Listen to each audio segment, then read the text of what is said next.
कभी कभी दुनिया कुछ अजीब लगती है। कभी आपने भी डेजा वू महसूस किया है, जब आपको ऐसा लगे कि ये सब पहले हो चुका है। कभी आपने सोचा कि सपने इतने असली क्यों लगते हैं। अगर हाँ, तो हो सकता है कि आप सच में एक सिमुलेशन के अंदर जी रहे हैं। एलॉन मस्क, नील डिग्रेस टाइसन और कई वैज्ञानिक मानते हैं कि हमारी पूरी दुनिया किसी एडवांस्ड सिविलाइजेशन द्वारा बनाए गए कंप्यूटर सिमुलेशन से ज़्यादा कुछ भी नहीं। तो आज हम इसी रहस्यमय सवाल का जवाब ढूंढेंगे। क्या हम असली दुनिया में हैं या यह सिर्फ एक प्रोग्राम है? सोचिए, अगर आज से 5000 साल बाद इंसानों की तकनीक इतनी विकसित हो जाए कि वो पूरे ब्रह्मांड का डिजिटल वर्जन बना सके। क्या हो अगर इंसान इतने एडवांस हो जाएं कि वो पूरी यूनिवर्स की कॉपी बनाकर उसमें लोगों को डाल सकें। इसी आधार पर 2003 में एक वैज्ञानिक निक बॉस्ट्रॉम ने कहा था कि अगर कोई सभ्यता इतनी ताकतवर बन जाए कि वह एक परफेक्ट सिमुलेशन बना सके, तो यह ज्यादा संभावना है कि हम उसी के अंदर रह रहे हैं, बजाय इसके कि हम असली दुनिया में हों। एलॉन मस्क ने भी कहा था, संभावना 1 बिलियन में से एक की है कि हम असली दुनिया में जी रहे हैं। मतलब हम असली नहीं, बस एक कंप्यूटर प्रोग्राम है। अब सवाल आता है कि क्या हमारे पास ऐसा कोई सबूत है जो ये साबित करे कि हम असली दुनिया में नहीं हैं? चलिए दिल दहलाने वाले कुछ पॉइंट्स देखते हैं। Deja vu and glitches in the matrix. कभी आपने महसूस किया है कि कोई घटना पहले भी हो चुकी है, या आपने किसी अजनबी को देखा और ऐसा लगा कि आप उसे पहले से जानते हैं? ये सब सिस्टम की गड़बड़ी हो सकती है।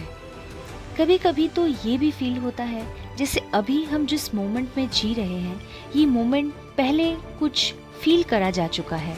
कई बार लोग ऐसी घटनाओं के बारे में बताते हैं जो सिस्टम में बग की तरह लगती है। एक एग्जाम्पल के तौर पे एक आदमी ने बताया कि उसने एक सड़क पर एक ही जैसे 2 औरतों को बिल्कुल एक जैसे कपड़ों में चलते देखा। क्या ये सिर्फ संयोग है या फिर सिमुलेशन में कोई एरर? भौतिकी के नियम हमें बताते हैं कि ये दुनिया ठोस और स्थिर होनी चाहिए, लेकिन क्वांटम मैकेनिक्स कहते हैं जब आप किसी चीज को देख नहीं रहे, वो कई जगहों पर हो सकती है। ये ठीक वैसा ही है जैसे वीडियो गेम में जब आप किसी जगह नहीं होते तो वो गेम का हिस्सा लोड नहीं होता। यानी ये ब्रह्मांड सिर्फ तभी काम करता है जब हम इसे देख रहे होते हैं। क्या ये एक कंप्यूटर सिमुलेशन की तरह नहीं लगता? जब साइंटिस्ट्स ने यूनिवर्स की सबसे छोटी यूनिट खोजी तो उन्हें प्लैंक लेंथ मिला। इससे छोटे कुछ भी नहीं हो सकता। यानी यह भी एक पिक्सल जैसी लिमिट हो सकती है, जैसे एक वीडियो गेम में होता है। अगर हमारी दुनिया इनफाइनाइट नहीं बल्कि पिक्सेलेटेड है, तो यह एक बड़ा संकेत है कि हम सिमुलेशन में हैं। अगर सब सच है तो हमें कौन कंट्रोल कर रहा है? Future humans. शायद भविष्य के लोग हमें एक एक्सपेरिमेंट की तरह देख रहे हैं। एलियंस। हो सकता है कि कोई सुपर इंटेलिजेंट एलियन प्रजाति हमें एक कंप्यूटर प्रोग्राम की तरह चला रही हो। एआई यानी आर्टिफिशियल इंटेलिजेंस। क्या हो अगर इंसानों ने खुद एआई को इतना पावरफुल बना दिया कि वो हमें चला रहे हों?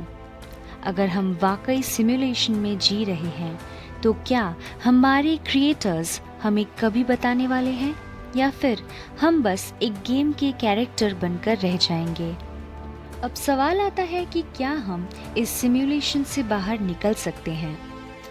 अगर ये सब सच है, तो क्या हम इस वर्चुअल दुनिया से बाहर आ सकेंगे? कुछ वैज्ञानिक मानते हैं कि अगर हम यूनिवर्स के अंदर कोई कोड ब्रेक कर लें तो हम सिमुलेशन के बाहर जा सकते हैं। लेकिन क्या हमारे क्रिएटर्स हमें बाहर जाने देंगे? या हो सकता है कि जो भी बाहर जाने की कोशिश करे उसे सिस्टम से हटा दिया जाए? अगर ये सच है, तो क्या हमें इस बारे में कभी पता लगेगा, या हमें पता लगाने की कोशिश करनी चाहिए? अगर आपके दिमाग में ऐसी ही कोई सवाल चलती हो तो हमें कमेंट करके बताएं कि आपको क्या लगता है, क्या ये हो सकता है। अगर ऐसे ही वीडियोस आपको पसंद आएं तो हमारे चैनल को सब्सक्राइब करें ताकि हम और भी ऐसे वीडियोस आगे चलकर ला सकें। और हमारे वीडियो को लाइक करें, शेयर करें। मिलते हैं अगले रोमांचक वीडियो में।